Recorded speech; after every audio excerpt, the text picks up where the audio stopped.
Hi, HCC. So by now you've probably heard of ChatGPT. I just wanted to do a micro PD and kind of do an introduction to this, especially those of you like me that teach English or any of the humanities possibly, or any of the courses where you're asking your students to write um, a paper or a response, even if you're asking them to simply watch something and then write a reaction. So what I want to do today is show you a typical example of an instance where a student might use ChatGPT and Blackboard cannot detect it. Okay, so I have my students watch a TED Talk and then they write a reaction to that TED Talk. So let me walk you through that. Here's the ChatGPT landing page, and we'll come back here in a second. But here's my Blackboard Shell, and I have this in the module 2 for 2.5. Write about happiness is all in your mind. So click on this.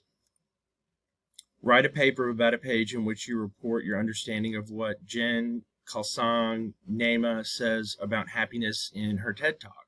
Note that while you may give your opinion, the focus of the paper should be on what Nema says. So look, I'm going to copy this as if I were the student, trying to use ChatGPT.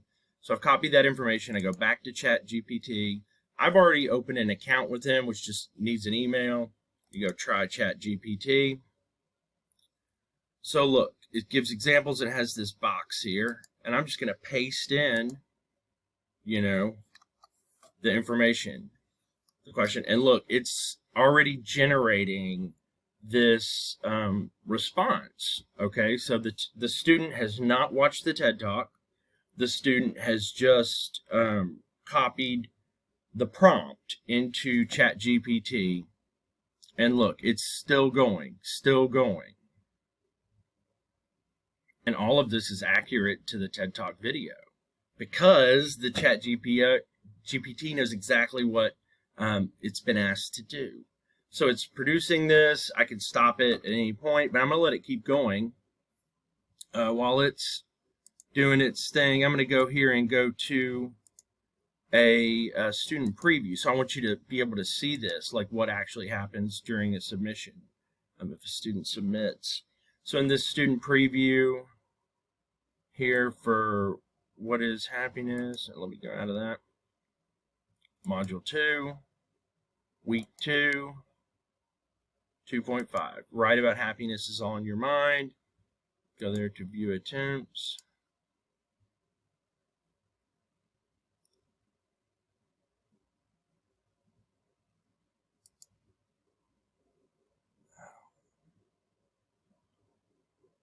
So I'm starting my third attempt here. I had to do this a little bit before. So there's the prompt. So I'm going to go back to ChatGPT, and I'm just going to copy. Wow, they wrote a lot for me. Copy all of that. Take it over in here. And I asked my students to upload it in a Word doc, so I would see this as not the right format or following directions, but that's not really what I'm wanting to show necessarily. So I want you to see what Blackboard's SafeAssign thinks of it. No, I don't need the submission receipt. Okay, so now let me exit the student preview, save the information. Now I'm back in instructor mode, and I'm going to go to 2.5, and let's see what SafeAssign said about the ChatGPT. Okay, so I'm going to go to the submissions. There I am as the user. Okay, so third attempt. Let's click on that. And let's see there's the submission. Let's see what the originality report says. Low risk. This attempt includes some quotes and a few common pieces of text that match external sources. Typically, no further analysis required because sufficient originality exists.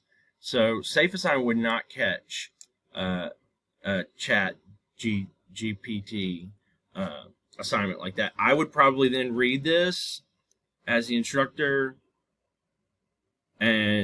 unless I knew the student's writing and I could tell that this didn't sound like their voice or whatever.